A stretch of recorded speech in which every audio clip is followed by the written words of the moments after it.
Hickory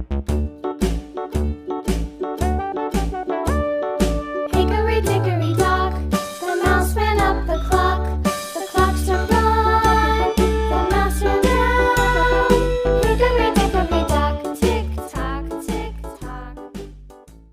Bagaimana caranya mengajarkan modal fitrah ini pada anak usia dini atau pada anak kecil? Nah, modal fitrah batiniah ini sebenarnya bisa kita ajarkan kepada anak-anak kita melalui berbagai bentuk pengenalan. Misal, pengenalan beribadah. Atau yang kedua, pengenalan terhadap mengenal bacaan-bacaan doa misalkan, atau mengenalkan berbagai gerakan beribadah. Pokoknya dari sejak kecil kita mulai mengenalkan. Makanya memang di pendidikan anak usia dini itu sangat beririsan sekali, karena salah satu aspek perkembangan yang pertama kali diberikan itu adalah nilai agama dan moral. Untuk mengajarkan modal fitrah batiniah ini memang harus harus dikenalkan dari sejak dini, ya. Yaitu tadi salah satu caranya adalah dengan mengenalkan berbagai bentuk gerakan beribadah, bagaimana berdoa yang baik, bagaimana kita mengucapkan kalimat-kalimat thayyibah gitu ya. Itu bisa menjadi salah satu jalan dan solusi kita membangun potensi batiniah, ya, untuk membangun kembali modal fitrah yang dimiliki oleh individu, oleh setiap manusia gitu. Nah, terus yang kedua, selain modal batiniah yang harus kita bangun agar kita menjadi pribadi yang memiliki potensi yang sangat luar biasa, itu adalah modal fitrah yang berhubungan dengan lahiriah atau potensi lahiriah kita. Apa sih sebenarnya yang dimaksud dengan potensi lahiriah? Coba deh teman-teman lihat. Kita diciptakan sebagai manusia memiliki memiliki keunikannya masing-masing. Enggak deh. Nah, kita diciptakan sebagai manusia oleh Allah Subhanahu wa taala, sudah diberikan ada mata, telinga, hidung, pengecap, ini peraba. Itu adalah bagian salah satu modal lahiriah kita, di mana Allah Subhanahu wa taala memberikan salah satu modal lahiriah itu adalah panca indera kita. Bagaimana Allah menciptakan mata kita, menciptakan hidung, ya, menciptakan hidung, telinga, semua rekonsepsi panca indera ini Allah ciptakan dan Allah persiapkan untuk membangun potensi kita. Nah, kadang-kadang kita juga lupa untuk menjaga potensi lahiriah tersebut dengan baik, menjaga mata ini dengan baik, menjaga telinga ini dengan baik. Makanya sebenarnya kalau berbicara tentang potensi lahiriah ini atau potensi panca indera yang diberikan Allah Subhanahu wa taala memang harus dijaga dari sejak kecil gitu. Siapa yang menjaga itu? Tentu menjadi tugas kita sebagai orang tua, atau tugas kita sebagai seorang guru, tugas kita menjadi orang dewasa di sekitar anak-anak kita, sehingga potensi panca indera ini tetap menjadi potensi lahiriah yang bisa terjaga dengan sangat baik gitu ya. Kalau kita berbicara tentang potensi panca indera ini, potensi apa sih yang pertama kali diaktifkan oleh Allah Subhanahu wa taala? Menurut salah satu keterangan yang pernah saya baca, ternyata Allah Subhanahu wa taala itu telah mengaktifasi kemampuan mendengar seseorang itu dari sejak individu di dalam kandungan. Kalau tidak salah itu sekitar 6 bulan di dalam kandungan Allah sudah mengaktifasi kemampuan mendengar seseorang. Jadi memang ketika kita memiliki anak di dalam kandungan itu mau tidak mau kita dituntut untuk menjaga bagaimana kita berbicara, bagaimana kita berkomunikasi. Karena apa? Karena anak-anak sudah belajar di dalam kandungan gitu. Karena apa? Potensi telinganya sudah Allah aktifasi. Kemudian di 40 hari pertama Allah membuka matanya agar individu bisa melihat alam semesta yang indah ini, bisa belajar dan lain sebagainya. Terus Allah juga aktifasi hidung agar semua bisa mencium. Allah aktifasi lidah kita. Terus bagaimana Allah aktifasi kemampuan anak menangis dan lain sebagainya sebagai salah satu kemampuan komunikasi. Sangat luar biasa. Jadi sebenarnya modalitas seseorang untuk menjadi individu yang sangat potensial itu sudah disiapkan oleh Allah Subhanahu wa taala, sudah disiapkan oleh Tuhan kita semua gitu Jadi kita nggak perlu lagi untuk ngerasa diri kita nggak bisa apa-apa gitu, karena ternyata potensinya sudah Allah berikan, ya. Oke, yang ketiga, di dalam bukunya Pak Amir Faisal dan Bunda Zulfanah ini, saya juga belajar tentang satu poin. Mereka menulisnya dengan kalimat DNA kesuksesan. Awalnya sih saya juga mendengar kalimat itu agak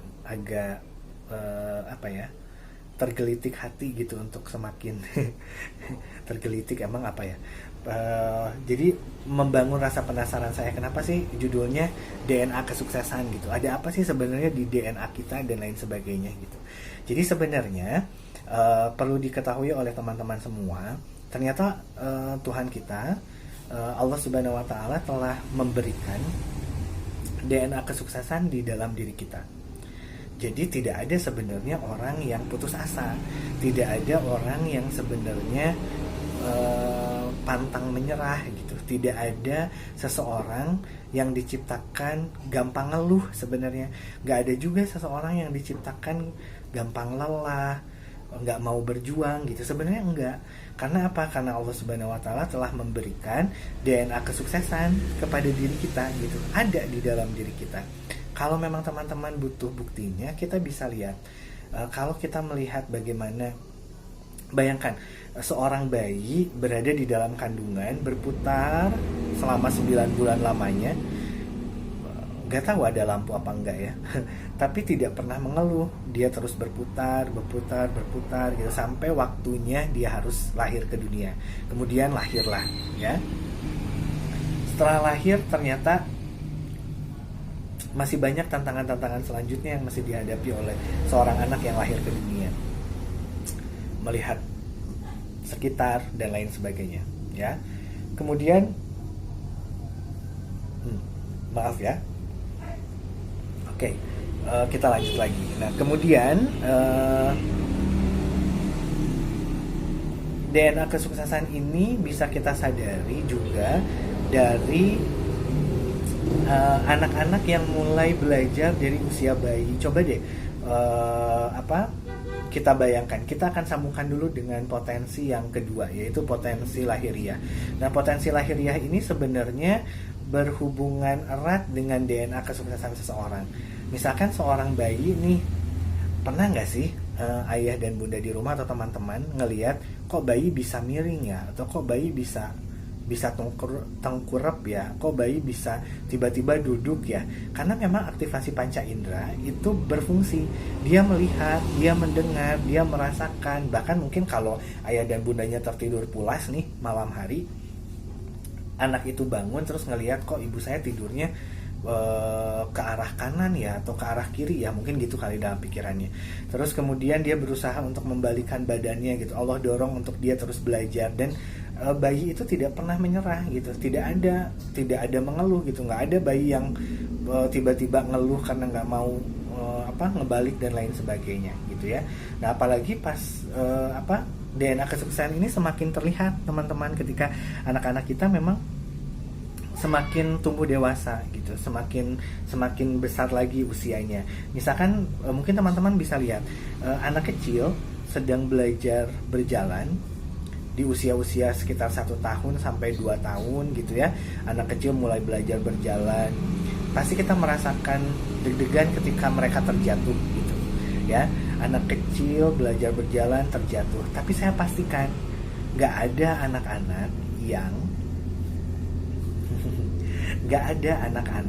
yang tiba-tiba bilang ke ayah bundanya, bilang ke kita, udah deh mah, besok gak usah belajar jalan lagi, lagian kemarin juga jatuh, sakit gitu. Enggak, seorang anak kecil gak pernah pantang menyerah. Seorang anak kecil gak pernah mengeluh ya, tapi dia terus belajar dan belajar. Terus kenapa setelah dewasa ini, oke, ada suara mobil ya. Nah, terus gimana nih? Setelah dewasa ini banyak sekali individu yang pada akhirnya menyerah dengan hidupnya, menyerah dengan kondisinya, menyerah dengan potensi belajarnya gitu ya. Sudahlah, saya cuma segini saja dan lain sebagainya.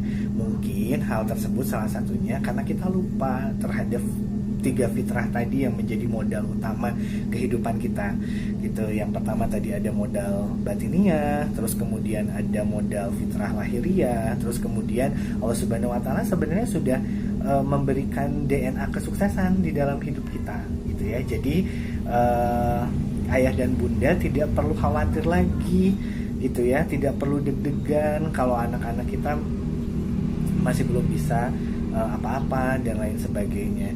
Yang jelas kita harus meyakini bahwa Allah Subhanahu wa taala telah memberikan potensi itu. Tinggal bagaimana kita sebagai orang tua, sebagai orang dewasa di sekitar anak-anak untuk menjaga potensi itu agar tetap ada, menjaga agar potensi itu bisa berkembang, menjaga potensi itu agar bisa kita kembangkan dengan sangat baik. Gitu. Sama aja kali ya dengan yang barusan berkembang. Tapi sekali lagi di pagi hari ini saya ingin ingin kembali bersama-sama belajar. Ternyata ada sesuatu hal yang selama ini dalam tanda kutip kita lupakan gitu.